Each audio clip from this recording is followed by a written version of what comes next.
एक विकसित भारत बनैबार जो परिकल्पना करिसेंती जो संकल्प नहीं एवं सेथिपाई आज डबल इंजिन सरकार आम राज्य सरकार मध्य आज समृद्ध ओडिशा तथा विकसित ओडिशा गठन करने पाई आज माननीय मोदी जी दिग्दर्शन रे काम आरंभ कर आम सरकार कथारे नुहे काम रे विश्वास करती एवं आम सरकार आसबार आमे जो प्रक्रिया आरंभ करिछु जे सरकारी क्षेत्र में 5 वर्ष भितर 1.5 लाख लोक नियुक्ति प्रदान करूँ बोली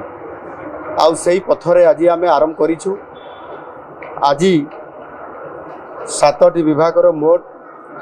4623 जन को आज नियुक्ति प्रदान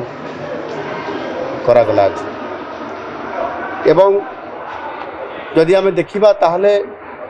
गत 22 मास भितर आम सरकार आसबार 15टी नियुक्ति मेला आम कर सारूँ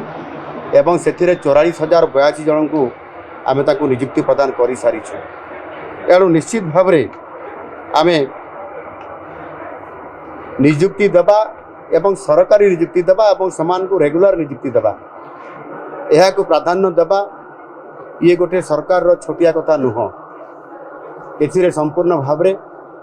आमर जो राज्य सरकार जो बजेट रोची ये बजेट को जदि आम पूर्ण मात्रा खर्च करवा हेले मैन पावर आवश्यकता अच्छी जदि अधिक अधिकारी कर्मचारी रे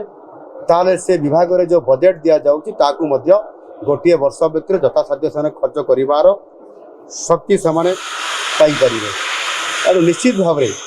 आज आम 7टी विभाग जो नियुक्ति प्रदान से विद्यालय और गणशिक्षा विभाग को सबुठारु अधिक नियुक्ति दि जाइछि। आज से 4,113 जन को नियुक्ति देवा परे आज समुदाय ये विद्यालय और गणशिक्षा विभाग रे समुदाय 25,628 जन को नियुक्ति देवार आज आम सरकार संपूर्ण भाव में गुरुत्व देइछंती। शिक्षार भित्तिभूमि को सुदृढ़ करवा आउ सेथिपाई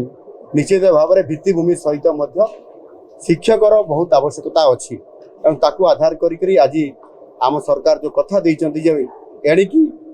प्रति वर्ष रे 15,000 शिक्षक नियुक्ति देवा आउ से आधार रे मध्य आज आम सरकार काम करुछंती। एणु निश्चित भाव में ये नियुक्ति प्रक्रिया को स्वच्छता रखिबा एवं तापर जो माने प्रकृत रे योग्य सेमान को सामना को आनिबा एवं समान को नियुक्ति प्रदान करिबा ये कठिन काम हेले मध्य आम सरकार ताकू आज निश्चित कार्यकारी करने जाऊँगी। तेणु आम सबु बड़े आमर यशस्वी प्रधानमंत्री नरेंद्र मोदी जी जो आमको दिग्दर्शन दौरान एवं संपूर्ण भाव में एक विकसित भारत बनैबार जो परिकल्पना करिसेंती जो संकल्प नहीं एवं सेथिपाई आज डबल इंजिन सरकार आम राज्य सरकार मध्य आज समृद्ध ओडिशा तथा विकसित ओडिशा गठन करने पाई आज माननीय मोदी जी दिग्दर्शन रे काम आरंभ कर एवं सेथिपाई जदि समृद्ध ओडिशा बनिबो जदि विकसित ओडिशा बनिबो एवं विकसित भारत जदि मोदी जी स्वप्न साकार हेबो ताले निश्चित भाव में समाज रे जो माने पछुआ अछंती जो माने तल श्रेणी रे अछंती समान को समाज रो मुख्य सूत्र शामिल करबा पाई हेले ओडिशा को समृद्ध करबा पाई हेले भारत को विकसित भारत बनैया पाई हेले निश्चित भाव में विभागर प्रत्येक विभागर जो मैन पावर को हमको शक्तिशाली करने पड़ो एवं तल स्तर में लोक मान शक्तिशाली एवं समान को सामना को आने पड़ो समानकर सामाजिक दृष्टिकोण समानकर राजनीतिक दृष्टिकोण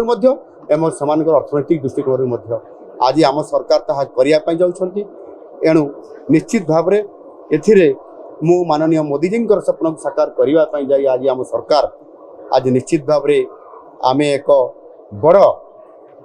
इकोनॉमी राज्य हिसाब से प्रतिष्ठा होगापाई